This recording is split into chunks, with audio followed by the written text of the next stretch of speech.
seeking to step up a bit in form as they took on the Dubs, who are hoping to build on last year's run to the All-Ireland semi-final. Here's Marty Morrissey.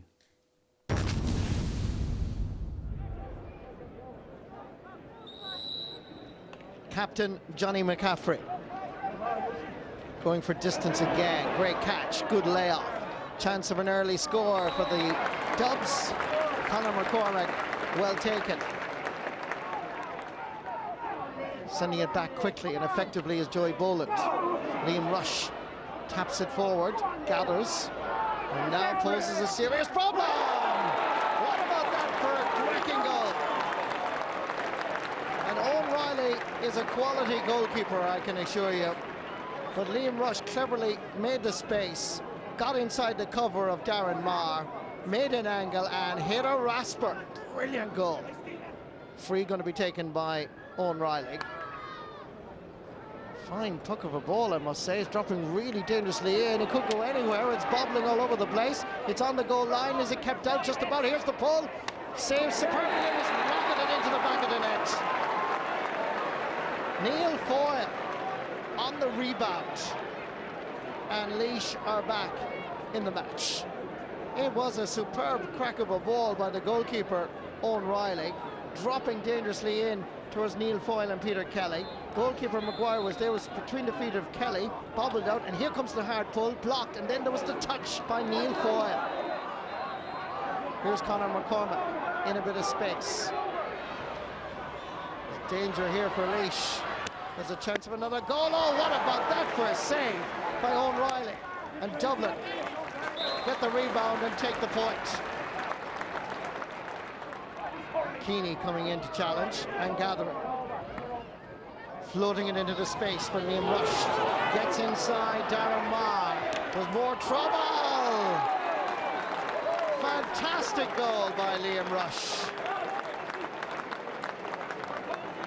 It's a plan that's working superbly. Long ball every single time. Second goal for Dublin. Second shot, unstoppable. Liam Rush. Nice combination between himself and Conor McCormack. Ends up with Paul Ryan. Owen Riley has to come off his goal line, but the ball is in the back of the net. Touched home by David Tracy. And Dublin, with 7 minutes to go to the break, have this won easily.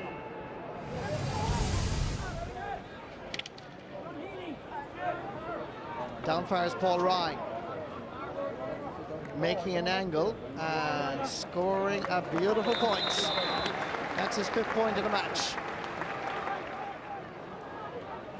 David O'Callaghan flicking it out. Far as Paul Ryan gets inside the first challenge and the second and sends it over the bar for his 8th point of the match. Comes down far as Shane Durkin and Joey Boland again. He's going for it big time and he's getting it. Centre half back from the north side of Dublin gets his first point. And the referee, James Owens from County Wexford, blows the full-time whistle. So it's Dublin that go through to the Leinster Championship semi-final. Laois are heading for the qualifiers. Dublin, 3 goals, 23 points. Laois, 1 goal and 7. We paid Laois absolutely every bit of respect, you know, so, and that's why I suppose the scoreline is as it is. Like, we wouldn't have wanted that per se, but I mean, all you can do is be as professional as you can about the job. We have the qualifiers. The one good thing about the qualifiers, I said to the boys, is that look, it's up to us to rectify this position. Thank God, you know, that we have a chance, and at least we can fix it ourselves. Now, Cyril Farrell, you were particularly impressed with Dublin. Yeah, I think they've gone very strong, very physical, great speed, and like the boys are back. You know, you have Conal Keeney back again, Tomas Brady, Stephen Heine. They're gone from strength to strength. I know this from the background, like that all the year that they've been gearing towards the match against Kilkenny. Okay, Laois were there last night, but they believed they were going to get over that. They set down a marker last night. Okay, there's bigger tests, but I really believe that they'll have a real cut at Kilkenny. And Kilkenny will be hot favourites, but I think it's a match that Dublin have been waiting for, and it's what I'm looking forward to. Anything could happen in it. You weren't as impressed, Tomas. Well, no. I mean, taken into context of the opposition last night. I mean, this game was over as a contest at half-time. It was 3-14 to 1-1, right? So it was truly over, right? But I mean, what I liked about Dublin last night, they had named Liam Rush at number 11. He started at 14. That is probably his key position. And Cyril mentioned about guys coming back, and Conal Keeney and Ryan O'Dwyer will fill that half-hour line. So this is his position that Liam Rush is going to take up. And everything was more Derek straight into Liam Rush, gets on the ball here, turns his marker, and like he's nothing else in his mind but the back of the net, you know. And I look at Liam Rush here, and if you can see this picture, I stood at this tunnel last night as this guy was running out, and I said to myself, Jesus, look at the pair of ties on this guy. He has gone absolutely massive. And obviously strength and conditioning, there's been an awful lot of work done in Dublin over the winter months, you know. And you just, one concern is that they don't go too far on that side of it. Liam Rush is a very talented player. I mean, hurling is a game of skill and a game of actually speed as well, you know. And sometimes the overbulking can actually slow a guy down, but on the evidence of last night, he looked very, very effective at the edge of the square. All right, then we'll chat a bit more about that in the Leinster context. But now we're going to take a look at the team that made the biggest impact in the first round a couple of weeks ago. That's the Westmeath hurlers, who caused a huge upset when they beat Antrim in the last round. Their reward, though, a very difficult tie against a Galway side that's hoping for big things under their new manager, Anthony Cunningham. Reporting is Darren Frell.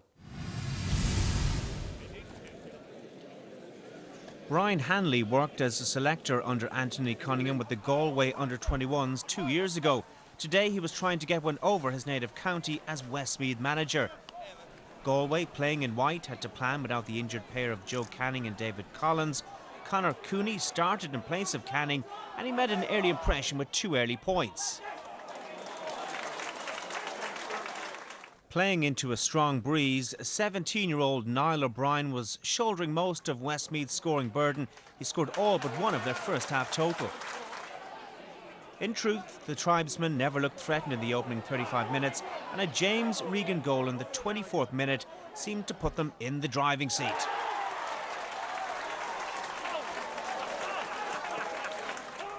Damien Hayes got in on the scoring act too, and this score before half-time meant his team went into the break with an 11-point lead.